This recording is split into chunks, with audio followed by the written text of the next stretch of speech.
Kid here. What are we doing today? It's been kind of asked this a lot by people in Arizona, what to do to make your ATV street legal or legal just to ride in Arizona. We're going to go through the little outs and ins that you would need to do to your machine, and then also we're going to talk about what you get registered and how you get it registered to be street legal. There's kind of a weird thing about that. So let's start off on the simple stuff on it. When you get your quad, you need to have lights on it. Well, not quad, sorry, UTV. Most UTVs come with lights. So you need your headlights and you need a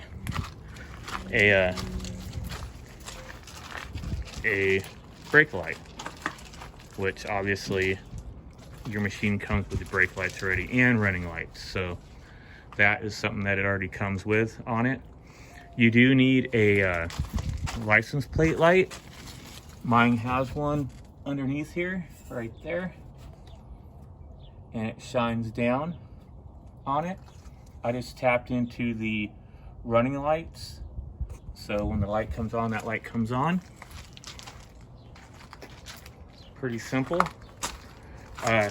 You also need a horn, which mine has right there on it. I have a video about that plate, go check it out. But you need a horn on it. And then the law is weird. If you do not have you have to wear eye protection. If you have a windshield, obviously you don't need to worry about that, but it does fall under, if you open that up and that is flung open, like mine does, it does open all the way, you will still need some kind of eye protection on it. Helmets are not required, they are recommended. If you are 18, under 18, you have to have a helmet on. That law kind of falls kind of weird, like, do your passengers need it then if they're not driving? I believe the answer would be yes. I think that's a real limbo kind of explanation of the law. I think it'd matter what officer you ran into, if you had your helmet on or not, or if your youngster had a helmet on or not. Are they in the back, or are they enclosed in this? I still believe how the law states though, you need a helmet on anybody under 18. And it's recommended for all people to wear a helmet, but that's with everything on it.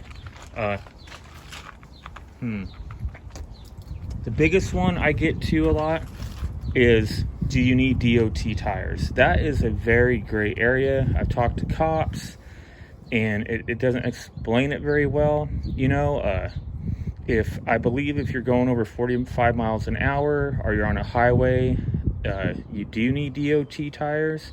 I do not have them on mine. I rode around town. I went on town roads, like I said, 45 miles or less. I've had no issues with it, but I also do not go on the freeway. So let's say you're out riding and let's say like you're going on like the Peace Trail in Arizona. Some of those trails you have to cross over, or some people I even see ride on, but would be a state highway and something like that. It makes me wonder, would you need DOT tires, or would it be who you ran into? My machine doesn't exceed 48 miles an hour, so I would never be going that fast. But once again, if I'm on a road that requires me to go faster, ain't I already impeding traffic? So that's a real gray area to think about, especially with what machine you have. A lot of machines do go faster than that. So it's really a hard thing to talk about if you need DOT tires or not. A lot of people I know don't have them and they get by without them. Like I said, it matters what officer you run into. I think they want to make sure your machine's registered. Now here's so that's pretty much the basics there. That's really what you need. You know, obviously they come with seat belts. You have seat belts in it. Rear view mirrors you need on it. You know, some don't come with it. You could either just have, and you only need one. You could have one side mirror, no mirror over there, and you don't need that mirror up there. Or you could just have that mirror up there and none of the side mirrors on it, and you would be okay. You just need one rear view mirror on it. So big thing that they don't come with is 1, the horn, 2, the rear view mirror on it, and 3, that license plate light. And 4, which I said that's a very gray area, DOT tires. Now, when you get it registered, you get it registered street legal. There are 2 street legals to get. You can, and they both look the same. That's where I think it's a very gray area. Unless a cop pulled you over and ran your plate, how do you know which one you really have unless you ran it? And also, to be street legal, you have to have it insured with liability on it. So you do need to carry that with you. Now, I do have insurance on it, and I do have it what you call fully street legal. Now, people are going, well, what's fully? There is a partial street legal. Now, let's explain that. Now, I need to get a little paper out here to try to explain it. This is where it gets really interesting. So let's say this is a road. Now let's move it over here. Let's say this is even a forest road, okay? And then you have a sidetrack on it. And this crazy thing about it, it'll have a marker that looks like this. It'll be in the ground, and it'll have a number, like let's say 963 is a number going down.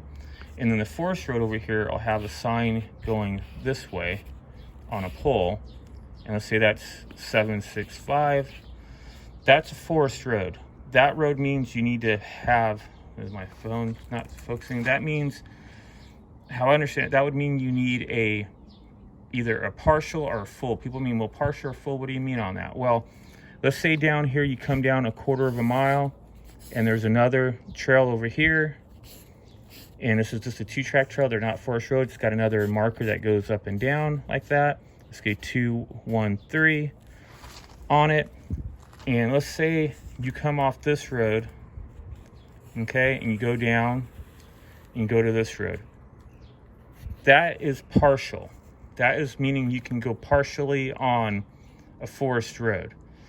Now people go, well, how would a guy, officer know? Well, if you tell him, well, I just came off that other sidetrack and went down, you're going to be okay. And people go, well, it's for so many miles. No, it's not for so many miles.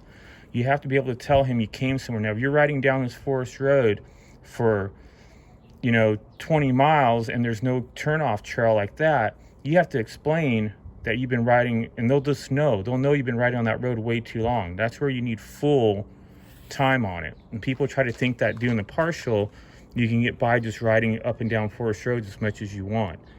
Well, how I understand it and how it reads, no, you can't. You could get a ticket, but once again, that runs by who do you run into?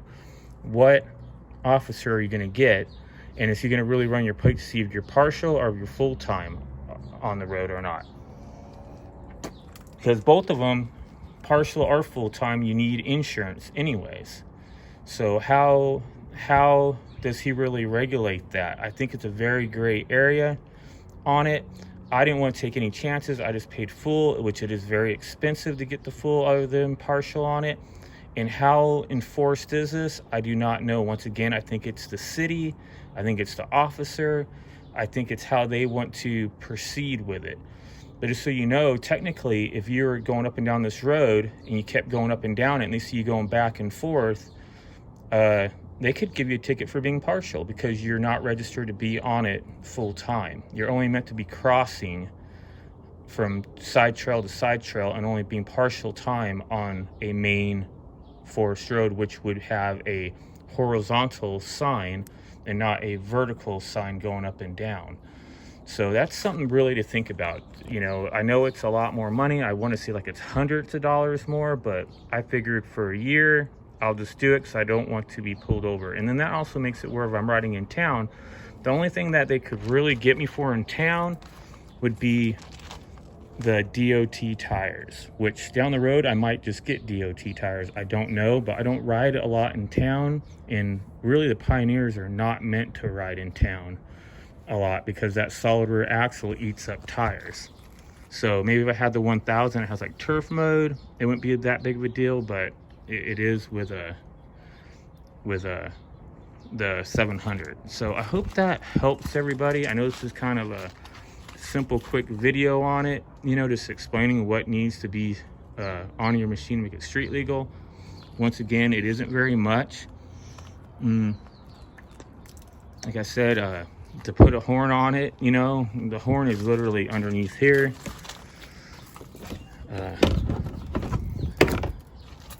Right there is the horn on it. It doesn't take much to put a horn on it.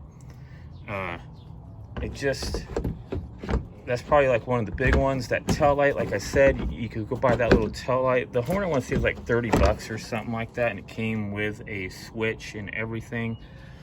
But the tail light was like probably a couple of dollars, and like I said, I just wired it into, trying to put my lid back on here, wired it right into the running lights on it.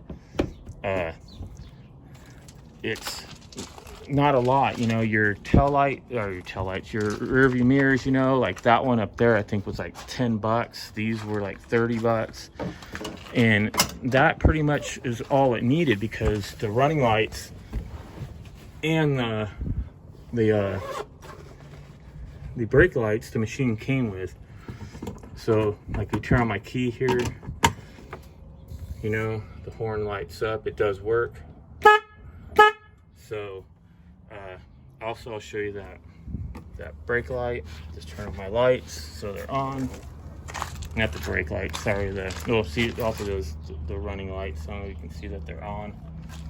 But see, it's on for your license plate light. People probably also, well, wait, what about turn signals? Well, you can put turn signals on, that would make it even better. You can buy a turn signal kit. But I talked to an officer, like any vehicle you ride, your hand signals work. Everybody knows your arm out is turn left, your arm cockeyed up in a 90-degree angle is to turn right. So you can even get away with no turn signals if you don't want to install that on it. The officers just need to be able to see that you're doing that. If they're following you or watching you, you know, you sit here, you put your arm out for right, you know, put your arm out for left, you know. So there's really not much to it.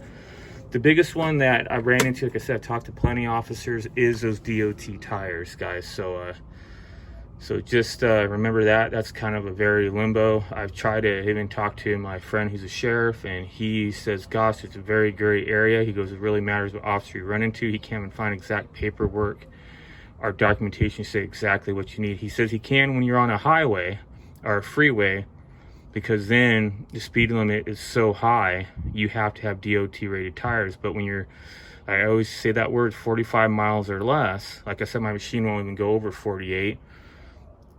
He goes, it's a very gray area. So don't quote me on everything 100%. I just want to give everybody a heads up. The biggest one is me explaining the partial or full-time on road. I don't know why people just wouldn't pay the extra couple $100 a year and get the full-time, because then, you know, especially if you're out like going down forest roads, because a lot of people do ride on forest roads really far, you're covered, you know, once again. But you might run into an officer that pulls you over and he runs your plate and says that you're partial, you still have your insurance with you, and he doesn't really try to figure out where you came off of, what other trail you came off of, and he just doesn't care. So but once again, I didn't want to run into the issue that I do get one that is going, well, wait, there's no side trails, you're partial, that means you've been riding on this forest road for, you know, 15 miles, and he gives me a big old $500 ticket, over $200 a year on my tag. You guys get what I'm trying to say? So just something to think about. Like always, guys, keep it powder dry, and thanks for watching. Oh, P.S. you have any questions, just talk to me about it, and we'll try to get the right answers. Bye now.